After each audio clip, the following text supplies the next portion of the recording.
Ray Kurzweil needs no introduction. He's one of the world's leading inventors, authors, and futurists. Ray has been described as the ultimate thinking machine and the rightful heir to Thomas Edison, no less. Ray, I'm going to turn to you first and ask you, where do you think technology will take us in the next 5 to 10 years? I know I'm abusing of your sagacity and forward thinking, but if not you, then who else? How will it affect our lives? How will it affect the way we work, relate to each other, and so on and so forth? Well, let me start with a broad perspective. You saw the Bill Gates quotes about how it's improving productivity, but then people are always challenging, how come we don't see the productivity gains in the productivity statistics? Well, the answer is we put the gains in the numerator and the denominator. When I spent $300 for this, that counted as $300 of economic activity, despite the fact that it's billions of dollars of computation and communication circa 1970, millions of dollars of information services. I saved up as a teenager thousands of dollars to buy an encyclopedia. That's one of thousands of free services. Now, as I go around the world, people actually think that things are getting worse. What's actually happening is our information about what's wrong in the world is getting exponentially better. I'll just cite a few statistics, because people are really unaware of this. And I'll cite a statistic about how people are unaware of it. Poverty in 1820, 94% worldwide. Today, it's 9.6%, reduction of 90%. And that doesn't count the massive purchasing power gains that I just cited. Average income in the United States, $1,804.50 a day. In today's dollars, today it's $147. It's a 30-fold increase in constant dollars. Literacy worldwide, 12% in 1820, 85% today. So a 2016 survey of 26,000 people in 24 countries, only 13% knew that poverty had decreased at all in the last 20 years. Only 1% correctly answered that it had decreased by over 50%. Now, if I were oppression futurist to 1900, I'd say, okay, 38% of you work in factories, 25% in factories, 38% on farms. That's 63% in factories and farms. Today, that's 2% on farms, 8.7% in factories, a total of 10.5%. That's a reduction of sixfold. So people say, oh my God, I'm going to be out of work. I say, well, don't worry, you'll get jobs developing apps for mobile devices, websites, doing data analytics. Nobody would have any idea what I'm talking about. People say, so okay, we're destroying jobs at the bottom of the skill ladder, we're adding jobs at the top of the skill ladder, but are we actually adding as many jobs as we're destroying? Well, in 1900, we had 24 million jobs. Today, we have 142 million jobs. Okay, but the population has increased. Well, we've gone from 31% of the population to 44% of the population. Okay, but how do those new jobs compare to the ones we've destroyed? $1,900 per capita income in today's dollars, $6,000. Today, it's $56,000. So that's a 9-fold gain in constant dollars. Hours worked in 1900 was 3,000 per year. Now it's 1,800. That's a reduction of 40%. So we're actually earning 11 times as much in constant dollars per hour. We had 63,000 college students in 1870. We have 20 million today. We're spending 16 times as much in constant dollars per student in K through 12. And the last point I'll make is that this is the most peaceful time in human history. People say, what are you kidding? Don't you pay attention to the news? There was just an incident last week, the week before that. Well, we rightfully get upset about incidents and wars that kill dozens, hundreds, thousands of people. I mean, just go back to World War II, 50 million people were killed, and that was the most peaceful century in human history up to that time. Your chance of being killed was dozens, and by some measures, hundreds of times greater centuries ago. Democratization, you could count the number of democracies a century ago on the fingers of one hand.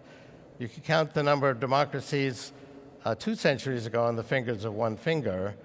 So we're making tremendous progress, but people are completely unaware of that.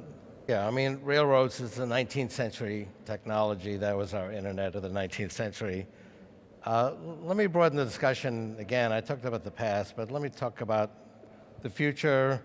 I mean, we have 2 billion people connected today. That's clearly going to be 4, 5, 6 billion over the next 3, 4, 5 years.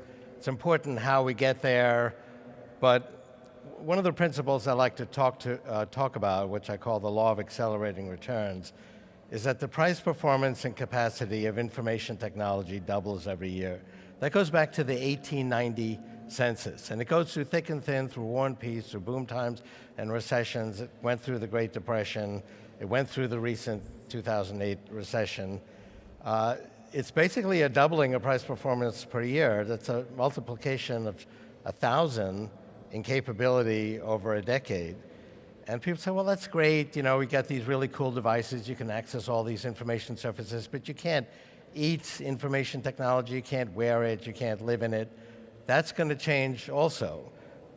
All of these industries are going to be transformed by information technology. 3D printing will print out clothing in the 2020s. There'll be lots of cool open source designs you can download for free and print out for pennies per pound. There's a vertical agriculture revolution coming where we'll grow food, hydroponic plants for fruits and vegetables, in vitro cloning of meat in AI-controlled buildings at very low cost. Already in Asia, a building was put together, 3-story office building was put together in days, snapping together modules that could be printed out on a 3D printer, like Lego bricks. That's going to be the nature of construction as we go through the 2020s. It's going to revolutionize manufacturing.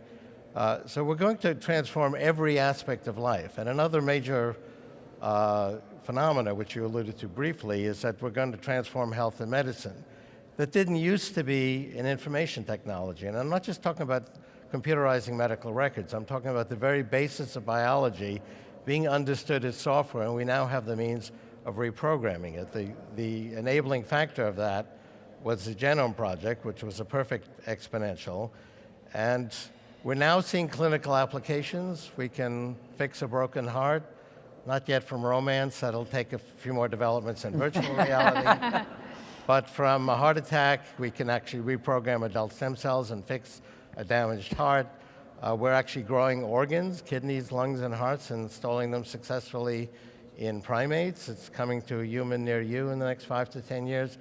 10 years from now, health and medicine will be radically transformed as we reprogram health and biology away from disease and away from aging.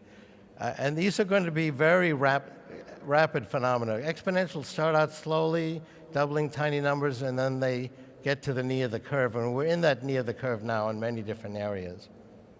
So you believe that fiscal spending by governments is going to significantly decrease in the health and benefits sector because the right investments will have been made?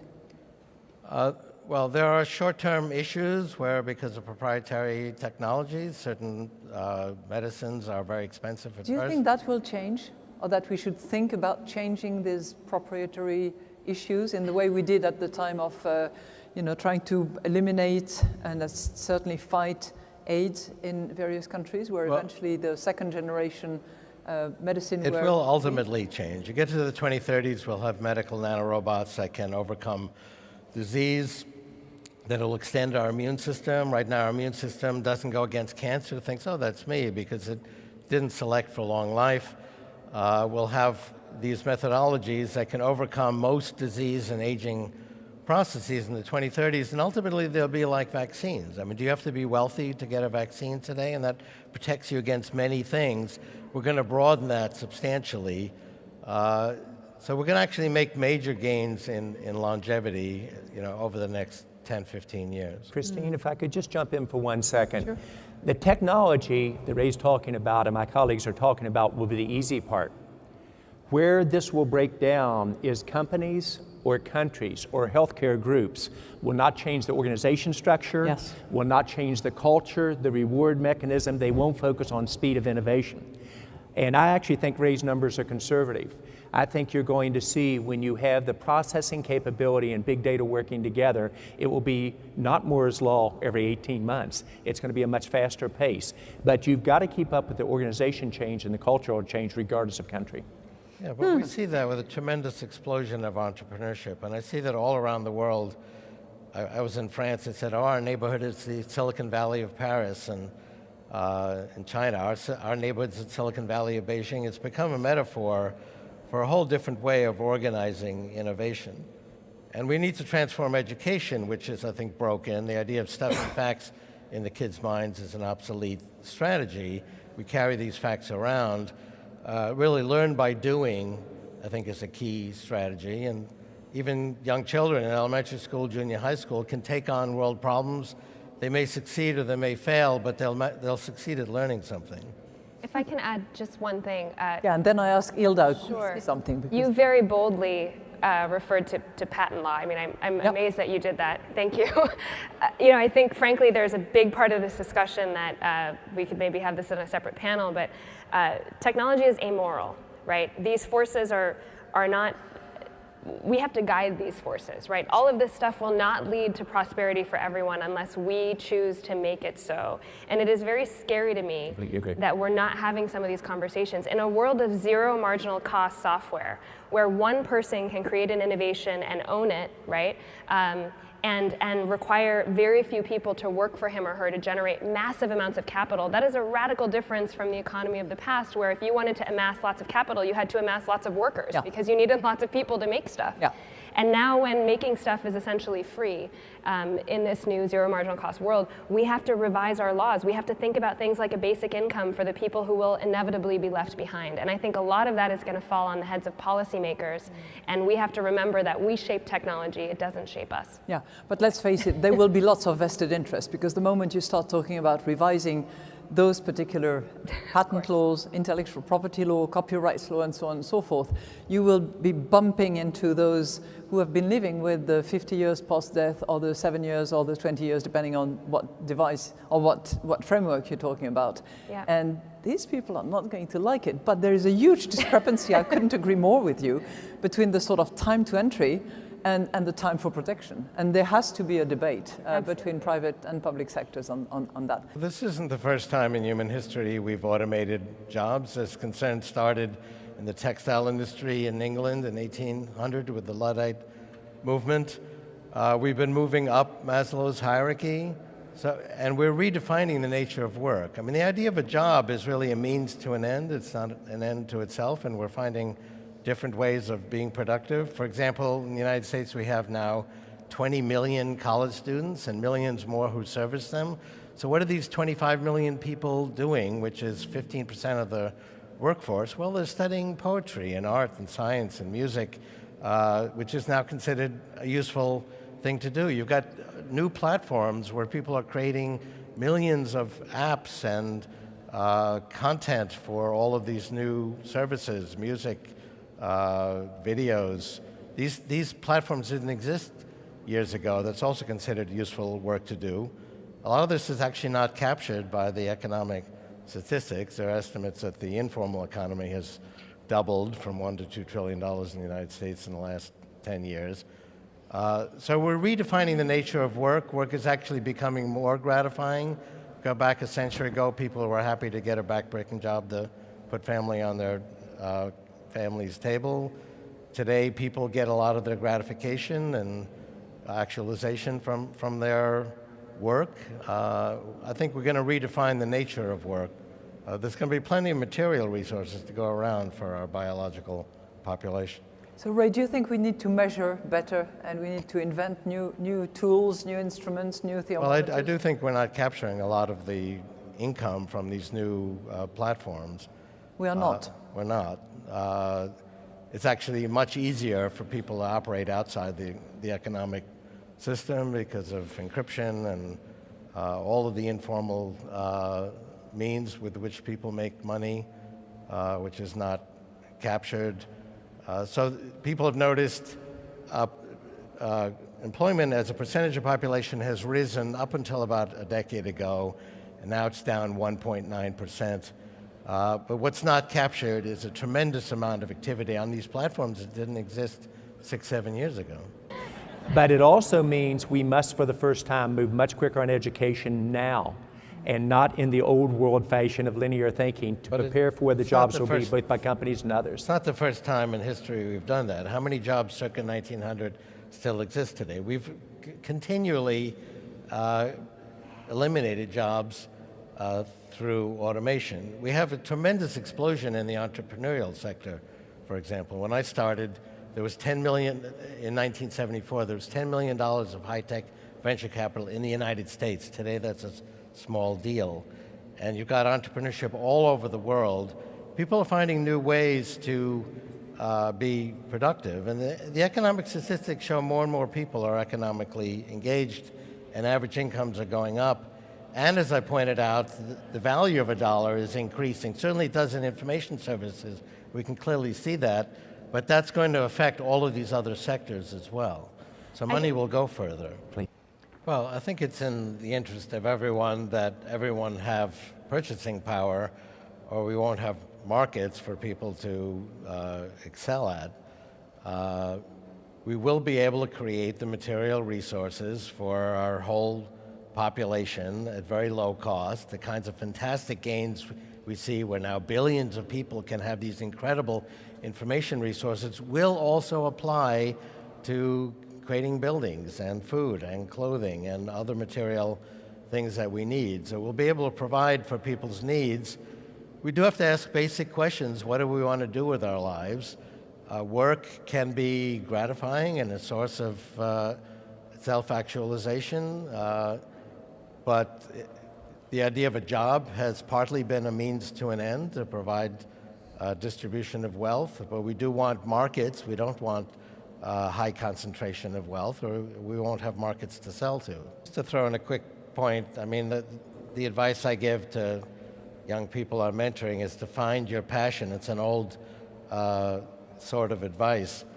But that should be your job, something that gives you pleasure, and then you won't want to retire. I like to say I retired when I was 5 because I decided I wanted to be an inventor. That's what I had a passion for, and so that's what I've done. Doesn't feel like work to me.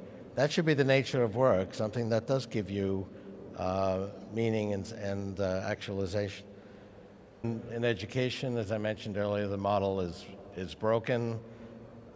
8 years ago, I co-founded Singularity University, which is this symbol here, with Peter Diamandis of the XPRIZE Foundation and Larry Page. And the idea, there were two ideas. One is to center on exponential thinking, this exponential growth that we talked about, but also learn by doing. And our recent class, we had 80 students from 40 countries, chosen from 3,000 applicants, and the students self-organize into teams of 3, 4, 5 students each and take on some world challenge that they decide on themselves. Clean water in Africa, cleaning up the environment, and set a goal of actually positively affecting 1 billion people within 10 years. And so many of these teams from years ago are well on their way to having a major impact.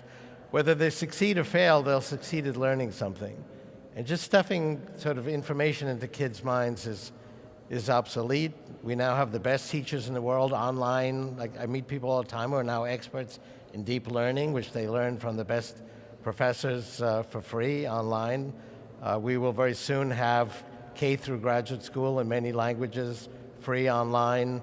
We really need to teach children and adults how to turn this knowledge into solutions in world problems. If I think about what little I've learned in my life, it's not been from formal schooling. It's been from my own projects.